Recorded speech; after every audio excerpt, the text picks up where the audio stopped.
에베소서 2장 말씀입니다. 에베소 2장 1절부터 3절까지 지난 시간에 이어서 한 번 더 살펴보겠습니다. 에베소서 2장 1절부터 3절입니다.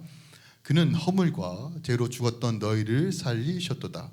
그때 너희는 그 가운데서 행하여 이 세상 풍조를 따르고 공중의 권세 잡은 자를 따랐으니 곧 지금 불순종의 아들들 가운데서 역사하는 영이라.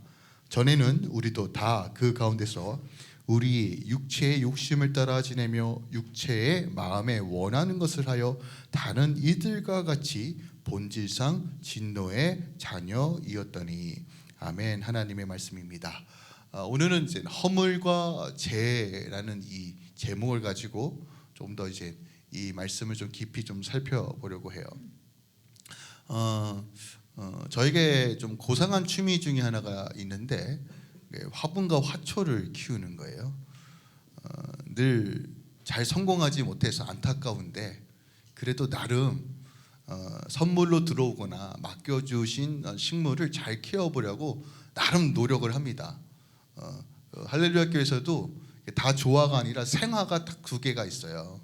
그래서 그것도 살리려고 제가 참 열심히 노력하는데 죽어가는 모습을 보면서 제가 안타깝게 하고 가끔씩 기도도 하고 그래요. 주님 살려달라고. 근데 제가 보통 이제 관리를 하다 보면 그런 경우가 있을 거예요. 이파리가 시들시들하거나 시들시들할 때는 그냥 물을 주면 되는데 이제 색깔이 변하거나 말라 비틀어지는 경우가 있어요. 그때 이제 보통 우리가 하는 선택 중에 하나가 이제 노랗게 된 부분을 이제 잘라내 버리죠. 잘라내는 이유 중에 하나는 이제 잘라내면 더 이상 병 들어 있는 잎사귀가 진전되는 것을 좀 일시적으로 막긴 하더라고요. 그런데 해보신 분은 알겠지만 분명히 잘라냈는데 멀쩡하던 다른 잎이 다시 노랗게 변하기 시작합니다. 흔들어도 보고 영양제도 줘보고 했는데 잘 안 돼요. 결국 그 원인은 이제 뿌리에 있는 거죠. 뿌리에 어떤 바이러스나 병이 생기거나 그 근원적인 것을 해결하지 않으면 아무리 밖에서 가지를 치든 잎사귀를 잘라내든 똑같은 문제는 또 발생합니다. 제가 이제 콘도 살 때는 잘 몰랐는데 어느 순간 이제 타운하우스나 하우스를 살게 되면 자연스럽게 잔디를 관리해야 돼요. 캐나다 라이프는 반은 잔디를 관리하는 삶인 것 같아요. 아주 그냥 쉽지 않아요. 감사하게도 그래도 스트라타에서 관리는 해주는데 그럼에도 불구하고 걔네들이 제대로 관리하면 좋겠지만 가끔씩 삐져나오는 아름다운 잡초들이 있어요. 잡초들, 특히 이렇게 민들레죠. 민들레. 한국 사람도 이걸 약으로도 쓰는데 참 독한 민족이에요. 그 쓴 걸 약으로 쓰고 폐에 좋다고 해서 저희 어머니도 주구장창 민들레를, 여기도 민들레 천지인데 한국에서 말려서 보내줘요. 이게 얼마나 막 먹어야 되는데 안 먹고 저기 쌓여 있는 민들레들이 있어요. 근데 그 잡초를 죽이려면 어떻게 해야 되죠? 약을 쳐야 됩니다. 근데 이게 보통 약을 쳐도 잘 안 죽어요. 그 다음에 하는 방법이 뭐예요? 뿌리채 뽑아요. 뽑아도 신기하게 또 나요. 참 이게 놀라운 자연의 법칙인데 뽑아도 다시 확인해야 되고 약을 쳐도 또 쳐야 돼요. 근원을 말살하지 않으면, 방심하면 또 나와 있습니다. 자, 제가 이 얘기를 왜 하는 이유는 뭐냐면 우리 죄의 문제도 동일해요. 우리가 생각하는 죄의 문제들, 많은 그리스도인들이 죄의 문제를 회개하고 회개를 한다고 하지만 실질적으로는 이 겉에 있는 죄의 열매들을 처리하고 혹은 병들어 있고 보여지는 부분들만 해결하고 회개했다, 돌이켰다라고 말하는 경우가 너무 많아요. 본질을 회복하지 않고 본질을 해결하지 않고는 죄의 열매는 계속 맺혀지게 되어 있습니다. 물론 우리가 신앙과 삶의 일치와 온전한 성화는 이 땅에서 이루어지는 것이 결코 쉽지 않고 어떻게 보면 거의 불가능에 가깝죠. 주님이 오실 때 완전한 성화가 이루어지고 완전한 거룩함이 이루어지지만 그럼에도 불구하고 우리가 이 본질의 죄에 대한 시름, 그리고 이것에 대한 분명한 해결점이 무엇인지를 아는 것은 굉장히 큰 유익이 됩니다. 왜요? 그 이유는 내 삶 가운데 재해의 열매, 육의 열매가 아닌 거룩의 열매, 성령의 열매, 주님께서 맺히고 싶어 했던 그 열매는 본질적인 죄의 문제를 해결할 때만이, 우리의 뿌리가 예수께 온전히 박힐 때만이 가능한 거기 때문에 그렇습니다. 그러므로 우리가 구원받은 이후의 삶, 내가 어떻게 구원받았어? 내가 어떻게 하나님의 자녀가 되었어? 하나님의 은혜와 사랑의 그 충만함과 그 구원의 역사를 이해하고 깨닫는 것도 너무너무 중요하지만, 죄가 무엇인지, 허물이 무엇인지에 대한 분명한 인지함과 그 정보와 그 깨달음 역시 우리에게도 너무너무 중요하다는 것이에요. 특별하게 우리가 지난 시간 1절부터 3절까지 살펴보면서 핵심적으로 다루었던 건 바로 우리가 죄와 허물로 죽었던 상태였다는 거예요. 죽을 수밖에가 아니라, 아직은 죽지 않고 살짝 숨은 헛떡거리는 수준이 아니라 완전히 죽은 존재다라는 것이에요. 이것을 깨닫는 것이 너무너무 중요합니다. 왜요? 죽음이란 것은 그 어떤 것도 소망하고 바랄 수 없는 상태를 의미하기 때문에 그렇습니다. 우리 스스로 구원자가 될 수 없고 우리 스스로가 소망을 노래할 수 없는 상태가 바로 죽음의 상태예요. 그런데 주님께서 그 죽음의 상태에서 그리스도의 보혈로 우리를 사셔서 구원하여 주시고 하나님의 자녀가 되었다는 것은 놀라운 은혜예요. 그런데 여러분 기억하세요. 우리의 죄에 대한 죽음, 죄가 무엇인지, 우리가 어떤 상태에 있는지, 그 죄가 무엇인지를 명확하게 알면 알수록 하나님의 은혜의 깊이는 더 넓어집니다. 하지만 우리가 죄를 가볍게 여기는 순간, 그 죄의 정도를 낮추는 순간 우리는 하나님의 은혜를 가범치, 싸구려 취급할 수밖에 없다는 거예요. 그래서 바울이 하나님의 구원의 역사를 1장에서 풀어내면서 2장을 시작하면서 우리가 죽었던 존재라는 것을 다시 한번 언급하는 이유는 그 사랑과 깊이와 십자가의 놀라운 사랑을 다시 한번 명확하게 말하기 위함임을 우리가 보기 원합니다.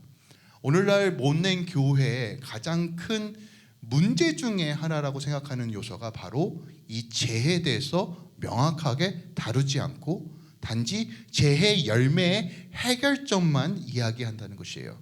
저는 오늘 죄와 허물 그 자체가 무엇인지에 대해서 다시 한번 그 뿌리가, 죄의 뿌리와 근원이 무엇인지를 한 번 더 살펴보고 우리가 어떻게 이 문제를 해결하고 다시 한번 하나님의 백성으로 before, after, 예수를 믿는 삶, 새로운 피조물의 삶을 어떻게 구현해 갈 것인가에 대한 질문과 답을 함께 살펴보려고 합니다. 지금 여러분들이 머릿속에 죄라고 생각했을 때 여러분들이 생각하는 어떤 죄의 목록들이 있을 거예요. 뭐 거짓말, 시기, 질투, 음란함, 속임, 살인, 폭력, 악한 말 등등 여러분들이 생각하는 어떤 죄의 목록들이 있을 것이에요. 그리고 그것이 죄라고 생각하는 어떤 기준들이 있을 것입니다. 물론 우리는 성경을 근거로 하여 죄를 판가름하지만 그럼에도 불구하고 여러분들이 생각하는 어떤 윤리적인 기준 또한 사회적 어떤 기준을 통해서 이것은 범죄함이야, 이것은 괜찮아 라고 나누는 기준들도 분명히 있을 것입니다. 근데 문제는 우리가 명확한 기준을 가지지 않고 살게 되면 서로 다른 기준을 통해서 죄의 기준이 자꾸만 갈린다는 것이에요. 나는 괜찮은데, 나는 허용하는데 옆집 사람은 이것을 허용하지 않아요. 그래서 싸움이 나는 거예요. 가정도 똑같습니다. 자기가 원하는 기준으로 죄다 아니다를 판가름하기 시작하면 우리는 결탄코 바른 길을 바라볼 수 없습니다. 3절에서 오늘 우리가 집중해서 좀 살펴볼 것이 있어요. 2장 3절에서 바울은 우리가 죽음에 이르렀을 때 어떠한 결과, 어떠한 죄의 열매를 맺었는지를 크게 두 가지로 설명합니다. 3절에 전에는 우리도 다 그 가운데서 우리 육체의 욕심을 따라 지냈다라고 해요. 첫 번째로 우리가 어떤 죄의 열매를 맺었느냐?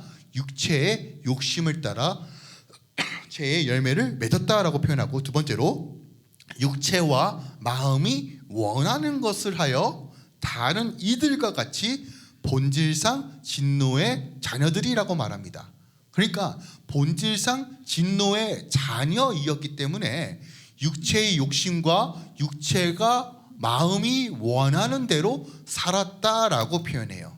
자, 이 말을 명확하게 이해하셔야 돼요. 뭐냐면 내가 육체를 따라 욕심을 부리고 육체에 따라 마음이 원하는 대로 살아서 죄를 지었기 때문에 진노의 자녀가 됐다라고 표현하지 않아요. 진노의 자녀였고 죽었기 때문에 육의 열매를 맺었다라고 표현합니다. 그렇다면 우리의 질문은 무엇이냐면, 앞서 말씀드린 것처럼 보여지는 부분, 드러나 있는 죄의 열매에 대한 해결이 아니라, 그러니까 말 그대로 입이 병들었는데 입을 그냥 잘라내는 형태로서 해결하는 것이 아니라 본질적 회복, 즉 우리가 육으로 살아갈 수밖에 없는, 육의 열매를 맺을 수밖에 없었던 가장 근원적인 죄가 무엇인지를 알아야 한다는 거예요.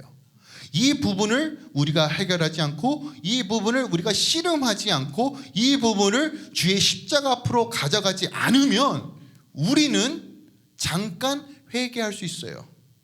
하지만 똑같은 죄의 열매는 반복적으로 열릴 수밖에 없다는 거예요. 여러분, 신앙생활하면서 회개 한번 안 하신 분 없잖아요. 그죠? 억지로 하든 강압적으로 하든 자원해서 하든 생각나서 하든 누구든 한 번씩은 회개의 기도를 올려드린 적이 있을 겁니다. 그래서 그 문제 해결됐습니까? 해결되면 얼마나 할렐루야예요? 그런데 스멀스멀 올라오죠. 올라옵니다. 그리고 스스로 그 죄에 대해서 타협하고 협상합니다. 그게 우리의 모습 아닌가요? 왜 그럴까요? 그건 여러분의 잘못이 아니에요. 죄성인데 죄의 뿌리를 몰랐어요. 이 문제 해결하지 않으면 우리는 평생 죄의 열매만 해결하다가 주님 보는 거예요. 여러분, 죄의 열매만 해결하다가 보면 그 얼마나 불행한 삶입니까?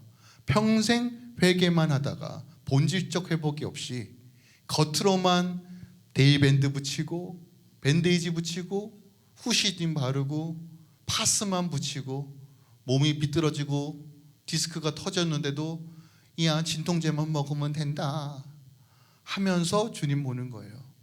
그것만큼 안타까운 인생이 어디 있습니까? 그래서 오늘 물론 이 본문의 핵심은 허물과 죄가 아니라 죽었다예요. 그런데도 불구하고 이 허물과 죄의 본질에 대해서, 이 죄의 뿌리에 대해서 우리가 함께 깊이 살펴보려고 합니다. 자, 그렇다면 죄의 뿌리, 죄의 근원을 살펴보기 위해서 가장 먼저 우리가 살펴봐야 할 부분은 바로 인간이 가장 먼저 범죄한 그 현장을 찾아가야 돼요. 그죠? 거기서부터 모든 것이 어그러졌으니까 거기서부터 죄의 뿌리와 근원을 우리가 좀 발견할 수 있어요. 우리가 성경을 보면서 한 가지 좀 팁을 드리겠습니다. 어떤 거냐면, 우리가 성경은 크게 신구약으로 나누는데 어떤 성경에서 어떤 단어를 설명할 때, 그러니까 예를 들어서 믿음이 뭐야, 사랑이 뭐야, 소망이 뭐야, 제사함이 뭐야, 구원이 뭐야 라고 하는 것들을 설명할 때 구약에 설명하는 방식과 신약에 설명하는 방식이 좀 달라요. 예를 들어 구약은 이야기의 형태로 설명해요. 예를 들어 믿음이 뭐야 라고 할 때 아브라함이 이삭을 드리는 그 스토리를 통해서 믿음은 저런 거구나, 하나님께서 기뻐하시는 믿음은 이런 거구나 라고 하는 이야기를 통해서 우리에게 전달합니다.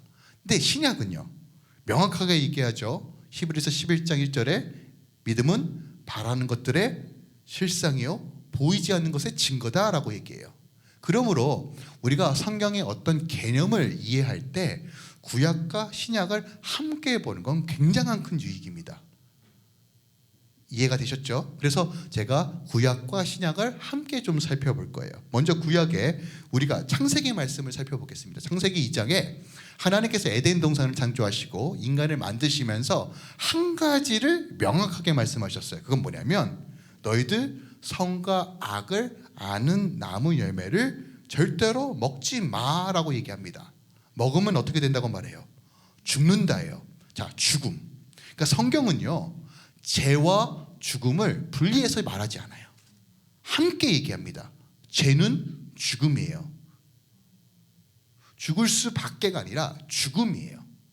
죄 이꼬르 죽음이에요. 자, 그런데 뱀이 찾아와요. 저는 이게 뱀이 아니라 용이라고도 생각하는데 창세기 3장 5절에 보세요. 뱀이 이렇게 말합니다. 너희가 그것을 먹는 날에는 너희 눈이 밝아져 하나님과 같이 되어 선악을 알 줄을 아니다 라고요.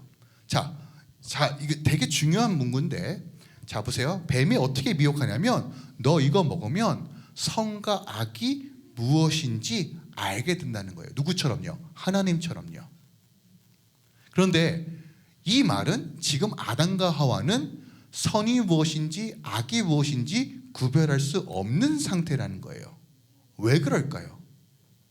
굳이 이게 필요가 없는 거예요.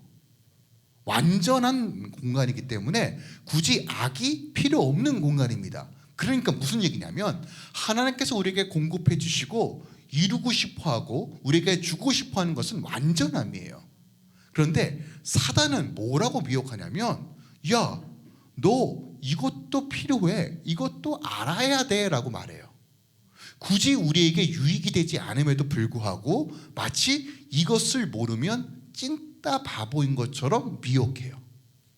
그래서 아담과 하와가 하나님의 말씀이 아니라 그래 나도 이거 알아야 되지 않을까라고 하는 이 미혹에 넘어가서 어떻게 합니까?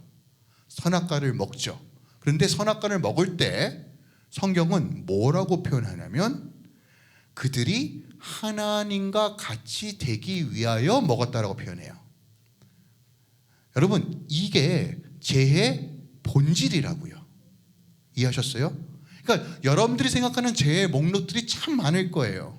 그런데 그건 죄의 가지치기, 순수한 죄가 아니라 죄의 열매들이에요.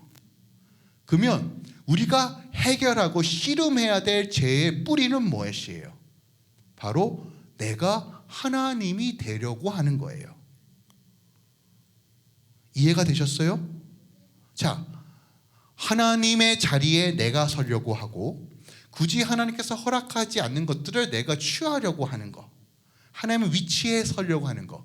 근데 창세기에 보면 이야기 형태로 갔기 때문에 어떤 이게 감각은 오는데 이것이 명확하지는 않아요. 그것을 로마서는 이렇게 풀어 해석합니다. 로마서 1장 21절이에요. 보세요. 하나님을 알되 하나님을 영화롭게도 아니하며 감사하지도 아니하고 오히려 그 생각이 허망하여지며 미련한 마음에 어두워졌다라고 말해요. 자 보세요. 아담과 하와가 하나님을 몰랐나요? 알았죠. 누구보다도 잘 알았어요. 그런데 어떻게 행동했다고요? 하나님을 하나님 되심을 부정했다는 거예요. 선과 악을 아는 나무 열매를 먹었다는 건 하나님을 영화롭게 하지 않았다는 것이에요. 이것을 하나님을 감사하지 않았다는 것이에요. 내게 이미 주어진 것에 대해서 만족하지 않고 감사하지 않는 것, 이것이 뭐라고요? 죄의 뿌리라는 거예요. 그러니까 이 문제가 여러분 삶 가운데 씨름되어지지 않고 온전히 그리스도의 그 보혈 안에서 내어주고 회개하고 붙들고 끝까지 하나님 바라보지 않으면 어떻게 되나요? 우리 삶에서 여전히 죄의 열매는 맺혀진다는 거예요. 내가 내 삶의 주인 노릇하고 싶어하는 마음, 내 위치와 내 분수를 망각하고 마치 내가 모든 것의 통치자요 다스리는 자로 서길 소망하는 욕망과 욕심의 바로 죄의 뿌리라는 것이에요. 여러분, 세상의 메시지를 자세히 살펴보세요. 다 그 내용의 핵심은요, 그 뿌리는, 여러분, 세상이 말하는 메시지의 가장 뿌리는 뭐냐면 너의 삶의 주인은 너다예요. 여러분 잘 보세요. 그 뿌리를 조금만 공부해 보세요. 다 너의 삶의 주인은 네 것이라고 말해요. 너 뭐든지 할 수 있어. 야, 노력하면 뭔들 안 되냐. 열심히 돈 벌어. 좋은 위치에 가. 그래야지 너에게 행복이 보장되어 있어. 최선을 다해. 넌 할 수 있어. 그래야지만 자유할 수 있어. 네 인생은 네 거 아니니. 네가 원하는 거 다 사야 될 거 아니야. 왜 그렇게 찌질이처럼 살아? 힘을 내. 너 할 수 있어. 여러분, 이 말에 용기가 나요, 안 나요? 나죠. 동기부여가 되잖아요. 아, 할 수 있어. 그래, 나도 할 수 있어. 그래, 나도 할 수 있어. 왜 못해? 나도 할 수 있다고. 무시하지 마. 힘이 나요, 안 나요? 여러분, 세상의 말도 힘이 납니다. 근데 결론이 뭐냐는 거예요. 결론이. 그 열매가 뭐냐는 거예요. 여러분 기억하세요. 자기중심적 삶의 열매는 결국 허무함과 허탈함과 수치심이에요. 내 중심으로 모든 게 돌아가면요, 내가 쏟아내는 내 입의 악한 말들, 내 행동들을 다 정당화시켜요. 괜찮아.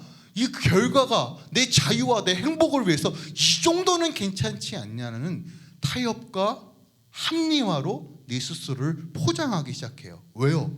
목적이 뭐기 때문에? 나기 때문에 그래요. 여러분 기억하세요. 사단의 전략은 창조의 질서를 깨트리는 거예요. 하나님은 우리가 의존적 존재로 만드셨어요. 즉 하나님을 의지하지 않고는 살아갈 수 없는 존재로 만드셨어요. 이게 창조의 질서예요. 근데 사단은 그거 계속 자존심을 건드려요. 굳이 몰라도 되는, 유익이 되지 않는 선과 악을 알아야 되지 않겠어? 여러분, 세상의 메시지에 주목하지 마세요. 우리는 전적으로 하나님께 속할 때, 하나님을 의지할 때 생명이 있는 거예요. 여러분 어린아이의 특징이 뭔지 아십니까? 어린아이의 특징? 어린아이는 자기가 본대로 하고 싶어요. 우리 아들이 TV를 보면서 맨날 이게 채널을 요즘 바꾸거든요. 예전에는 이제 뭐요? 저 코코멜론 뭐 이런 거 보고 있었는데 왜 이제 누나가 보는 것들 보니까 이제 막 따라합니다. 예를 들어서 막 망토 같은 게 나오면 자기가 망토 찾아서 막 메고요. 막 뛰어다녀요. 그리고 막 막대기로 막 치고 다녀요. 다 할 수 있대요. 장을 보고 오면 도와줘 그러면 굳이 우리 둘째는 시키지 않아요. 힘이 없으니까. 그래도 지가 들겠대요. 끙끙끙. 힘에 부치잖아요. 그러면 포기할 줄도 알아야 되는데 왜 안 도와주냐고 신경질을 해요. 한때는 그런 적도 있어요. 차에서 이제 집에 오면 내려야 되잖아요. 근데 씩 웃었고 안 내려요. 차에서. 그리고 차를 막 이리저리 돌아다니다가 운전석에 앉아서 막 이래요. 뭐 하겠다는 거예요? 지가 운전하겠다는 거예요. 제가 아는 놀라운 비밀 중에 하나는 뭔지 아십니까? 저는 저희 아들을 너무 사랑하지만 제 아들에게 운전대를 맡기면 반드시 사고가 난다는 걸 알고 있어요. 3살짜리에게 운전대를 맡기는 부모는 없습니다. 맞죠? 맞죠? 이게 제가 제 아들을 무시하는 행동인가요? 아니에요. 각자의 위치와 해야 될 역할과 그리고 자리가 있어요. 이것을 한국말로는 분수를 안다라고 표현해요. 분수. 나쁜 말이 아닙니다. 분수는. 그런데 사단은 이걸 어그러뜨리고 망각시켜요. 그래놓고 너 다 할 수 있어. 야, 네가 행복하려면 최선을 다해야 돼. 야, 이 정도 거짓말은 괜찮아. 저 사람을 짓눌러야지 너가 행복해질 수 있어 라고 얘기해요. 아니요. 내 육체의 욕망을 따라 살아가는 본질은 내가 내 스스로가 하나님이 되려고 하는 그 뿌리를 보실 줄 알아야 돼요. 가정도 똑같습니다. 부부관계도 똑같고요. 저도 이제 살아보니까 대부분의 많은 트러블들과 사건 사고는 다 내가 주인 노릇해서 생기는 일들이 있더라고요. 하나님의 자리는 없어요. 입술로는 내가 하나님을 섬기고 하나님을 모신다고 말하지만 여전히 내가 주인된 삶을 살아요. 여러분, 이 문제 해결하지 않고 이 문제와 씨름하지 않으면 여러분 삶 가운데 죄의 열매는 계속 풍년입니다. 아주 그 죄의 열매의 결과는 참혹합니다. 오늘 에베소서가 그걸 고발하고 있는 거예요. 또 하나 죄의 본질을 살펴볼 텐데, 마음에 원하는 것을 따라 살게 하는 것이 근본적인 죄의 뿌리예요. 자, 이것이 무엇을 의미할까? 자, 이 부분을 가장 잘 설명하고 있는 성경의 구절이 예레미야야. 예레미야 17장입니다. 예레미야 17장 말씀 함께 살펴볼게요. 예레미야 17장 5절입니다. 여호와께서 이와 같이 말씀하시니라. 무릇 사람을 믿으며 육신으로 그의 힘을 삼고 마음이 여호와께로 떠난 그 사람은 저주를 받을 것이라. 그는 사막의 떨기나무 같아서 좋은 일이 오는 것을 보지 못하고 광야, 간조한 곳, 건건한 땅, 사람이 살지 않는 땅에 살리라 라고 얘기하는 거예요. 기억하세요. 육신을 따라 마음에 원하는 대로 살게 되면, 마음이 하나님을 떠나면 눈에 보이는 건 뭔가 풀리는 것 같고 번성을 누리는 것 같지만 그곳이 어떤 곳이라고 말합니까? 간조한, 건건한, 황폐한, 사람이 살지 않는 땅과 같다라고 표현합니다. 기억하세요. 이게 하나님께서 세워놓은 질서예요. 그런데 7절 이하에 반전이 시작됩니다. 그러나 무릇 여호와를 의지하며 여호와를 의뢰하는 그 사람은 복을 받을 것이라. 그는 물가에 심어진 나무가 그 뿌리를 강면에 뻗치고 더위가 올지라도 두려워하지 아니하며 그 잎이 청청하며 가무는 해에도 걱정이 없고 결실이 그치지 않는다. 시편 23편이죠. 자, 이 네 구절의 핵심은 뭐냐면 복과 저주예요. 자, 복이 뭐라고 말합니까? 뿌리를 죽게 두는 삶이에요. 저주는 뭐예요? 뿌리가 육에 속했고 죄에 속했다는 거예요. 인생의 기로가 여기 있다라고 말하는 거예요. 그런데 우리가 그럼에도 불구하고 왜 자꾸 죄된 생활, 사람을 믿으며 의지하며 마음이 하나님께로 떠나는 이유가 무엇일까를, 자, 예레미야가 9절에 이렇게 말합니다. 여러분, 이거 함께 읽길 원합니다. 예레미야 17장 9절입니다. 시작. 만물보다 거짓되고 심히 부패한 것은 마음이라. 누가 능히 이를 알리요. 여러분, 더럽고 추악한 곳에 가고 싶지 않죠. 저도 이제 다운타운이나 시애틀 같은 데 가면 어떻게 그렇게 그 찌린 내가 그렇게 진동을 하는지, 그렇게 명소가 아주 그냥 근데 저는 아직 유럽을 못 가봤는데 유럽은 더하다면서요. 그냥 길거리에 싼다면서요. 우리가 굳이 추악하고 냄새나고 깨짓고 부패한 곳을 찾아 헤맬 필요가 없습니다. 성경이 뭐라고 말하느냐? 가장 부패하고 냄새나고 추악한 곳이 어디라고 말합니까? 마음이에요. 마음이에요. 제가 우리의 몸은 영과 혼과 육으로 나누어져 있다고 말씀드렸어요. 그리고 마음의 위치가 바로 이 혼의 영역에 있다라고 말씀드렸어요. 자, 보세요. 혼은 마음과 생각이 주관하는 영역이에요.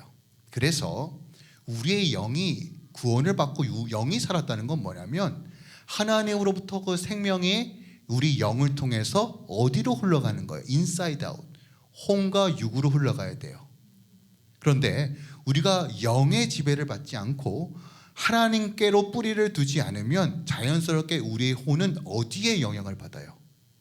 육으로부터 오는 정보, 죄성에 따라 살아갈 수밖에 없다는 거예요. 근데 우리의 마음이 심히 부패했다는 건 뭐예요? 죽었기 때문이에요. 죽었다는 건 어떤 의미입니까? 영이 하나님과 단절된 상태를 의미하는 거예요. 그러니까 우리의 본성과 죄성은 여전히 마음이 부패한 상태입니다. 우리의 마음이 부패했는데, 우리의 마음이 어그러졌는데 어떻게 마음을 기준 삼아 살았을 때 좋은 열매가 맺을 수 있냐는 거예요. 더 중요한 건 예레미야가 이렇게 선포합니다. 누가 능히 이를 알리요. 무슨 말입니까? 이 비밀이 성경에 명확하게 기록되어 있는데 사람들은 스스로 자기가 얼마나 부패하고 냄새나고 시궁창인지 모른다는 거예요. 우리의 마음이 얼마나 추악하고 더러운지 우리 스스로는 모른다는 것이에요. 이 비밀을 아는 자가 적다라는 것이에요.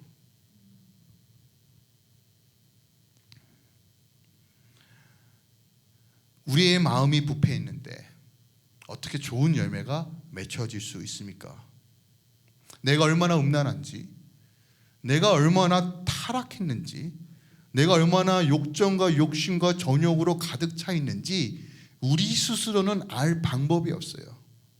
그래서 회개는 하나님께서 계시해 주셔야지만 알 수 있는 거예요. 오늘 아침에도 제 마음이 좀 힘들었어요. 왜 힘들었냐면 제가 잠을 못 잤어요.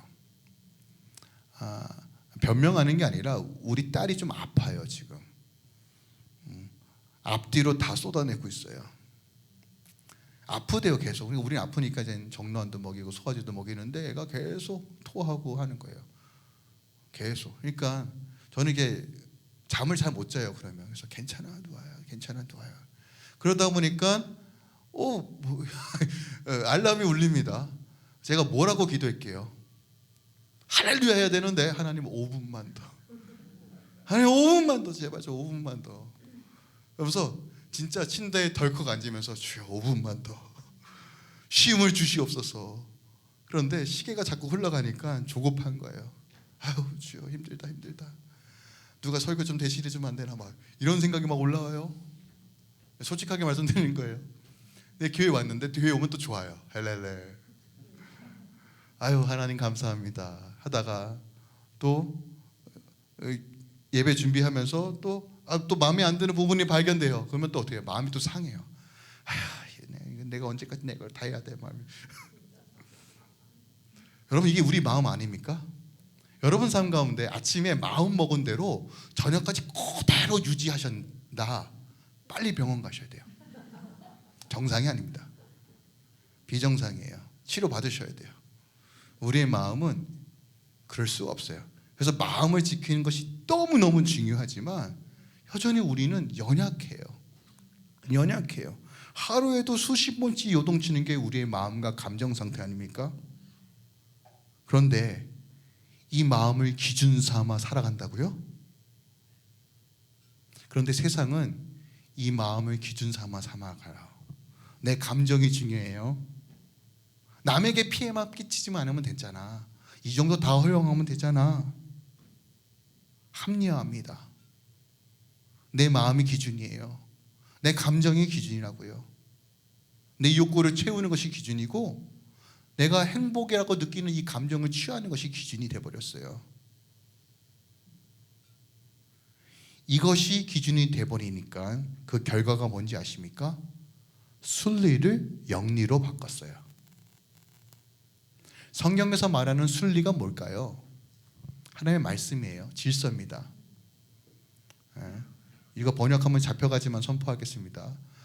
결혼은 남자와 여자가 하는 거예요. 맞죠? 이게 순리예요. 남자 여자 안 되고요. 심지어 개랑 고양이하고도 안 돼요. 제가 이걸 왜 얘기할까요? 지금 그 지경이 됐습니다. 그죠? 우리 학생들 부모를 공경하는 게 순리야. 졸지 말고 부모의 말씀에 순종하고 공경하는 게 순리예요. 그럼 부모들은요, 자녀를 노엽게 하지 말고 사랑과 관심을 가지고 맡겨주신 그 선물을 귀히 여기며 말씀으로 양육하는 것이 순리예요. 맞죠? 제가 틀린 얘기 하나요? 근데 이걸 다른 데 가면 틀린 얘기라고 말하니까 제가 속상해요. 성경은 명확하게 순리에 대해서 얘기합니다. 질서에 대해서 얘기해요. 그러나 세상은 어떻게 말합니까? 어떻게 남자와 여자만 있을 수 있어? 그거 참 멍청한 소리 하고 있어. 성은 수십 가지야. 최근에 제가 좀 놀랬던 기사가 있어요. 여러분, 죄송해요. 이런 얘기해서 좀 죄송하지만 한 가정이, 부부가 헤어지기로 결단했습니다. 그런데 보통 우리가 지금 키우던 애완동물은 재산일까요? 가족일까요?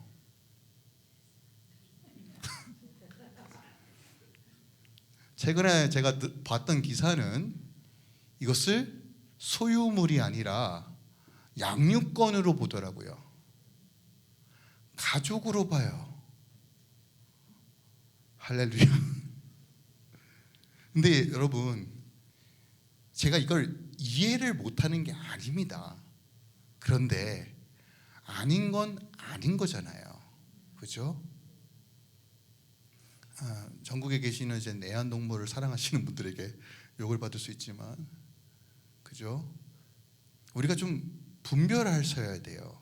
그런데 여러분, 사단은 우리가 죄의 뿌리로부터 맺혀지는 이 죄의 열매를 맺기 위하여 철저하게 교활하게 전략적으로 접근한다는 것을 기억하세요.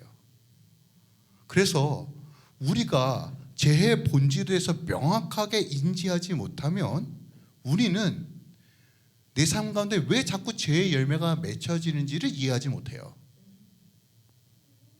여러분, 정리하겠습니다. 하나님이 하나님 되심이 아닌 내 삶에 내가 주인 되는 순간 우리는 죄의 열매를 맺어줄 수밖에 없어요. 그리고 내게 마음의 기준, 육신의 마음, 이 감정과 기준으로 내 삶을 선택하고 판단하고 결정한다면 여러분 삶 가운데 죄의 열매는 풍성하게 열릴 겁니다. 그리고 여러분, 죄의 열매의 특징은 뭔지 아십니까? 절망과 허무함과 그리고 수치를 줘요. 수치를 줍니다. 근데 더 놀라운 사실은 뭔지 아십니까? 죄가 묻어지잖아요. 그러면 이 수치가 쾌락을 향한 대가라고 생각해요. 이 정도 수치는 이 즐거움을 위해서 감히 내가 감당할 수 있다라고 생각해요. 그럼 바보 천지가 어디 있습니까? 그런데 죄의 노예가 되고 마음이 화석이 되고 굳어지는 거예요. 예수님께서 죄에 대해서 한마디로 정의하셨어요. 요한복음 16장 9절입니다. 죄란 나를 믿지 않는 것이다.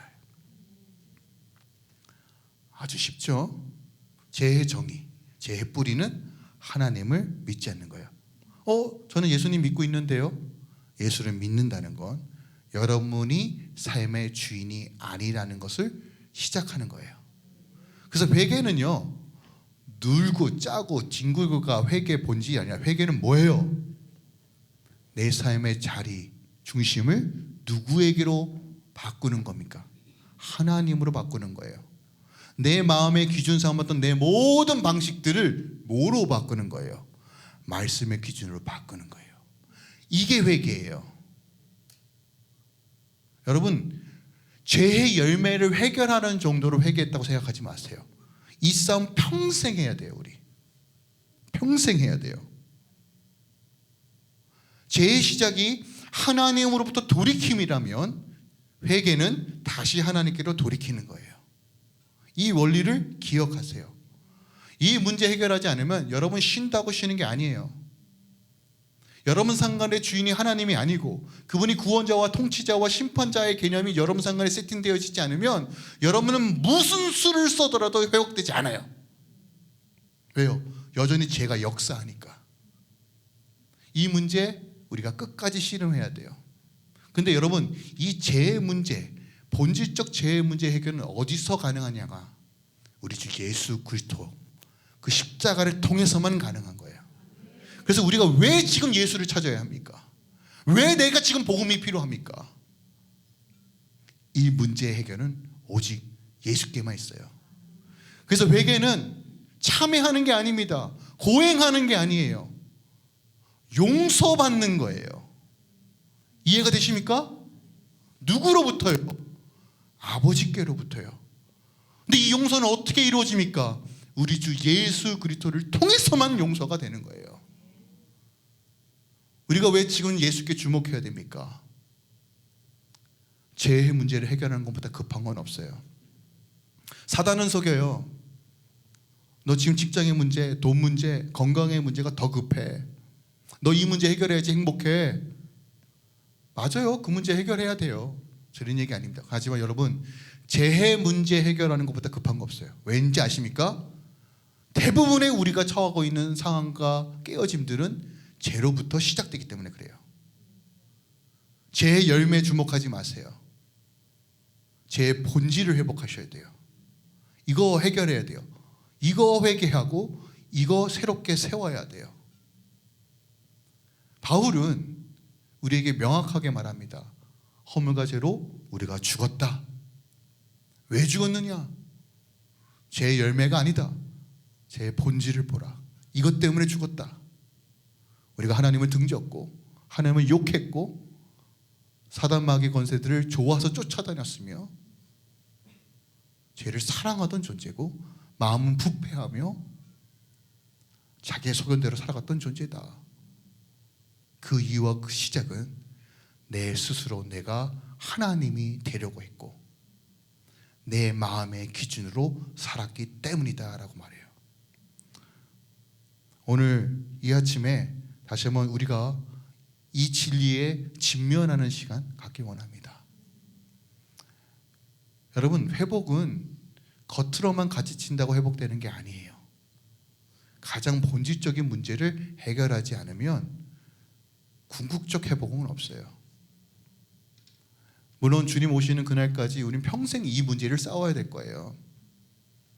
그럼에도 불구하고 우리가 이렇게 방향성을 잡을 때 우리 삶 가운데 죄의 열매가 아니라 의의 열매가 맺혀지는 거예요.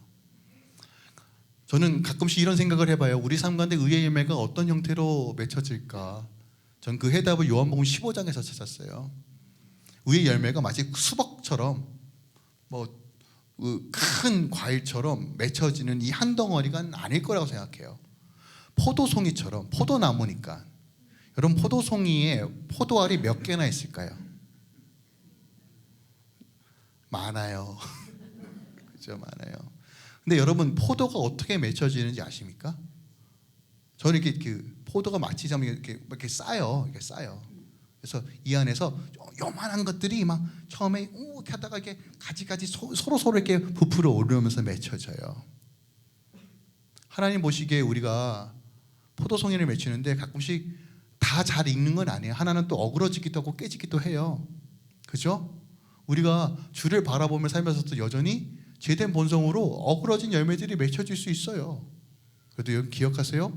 뿌리를 예수께 두면 결국은 양분의 그 영양분이 내 안에 임하기 때문에 영과 혼과 육이 새롭게 되는 것이에요. 그러니까 여러분, 내가 보기에는 정말 작은 말씀이라도 소홀히 여기지 마세요. 그게 작은 포도송이로 맺혀질 거예요. 그리고 이게 쌓이면 어떻게 될까요? 큰 포도송이의 열매들이 맺혀지는 거예요. 하나님은 우리에게 열매 맺는 삶 살기 원하세요. 죄의 열매가 아니라요. 광야에서 빙글빙글 돌다가 죽는 인생이 아니라 가나안 땅에 들어가 하나님의 그 나라를 누리고 증거하길 원하세요. 근데 여러분, 이 사실과 직면하셔야 돼요. 때로는 죄가 드러날 때 아픔이 있고 수치가 드러날 수 있어요. 그러나 여러분 기억하세요. 죄의 뿌리를 반드시 씨름하셔야 돼요. 그래야지만 우리가 예수로 살아가는 삶의 비밀들이 풀려요. 여러분 삶 가운데 이 비밀들이 늘 풀려서 하나님의 복음의 역사하심이 드러나는 삶 사시길 예수 그리스도로 축원드립니다.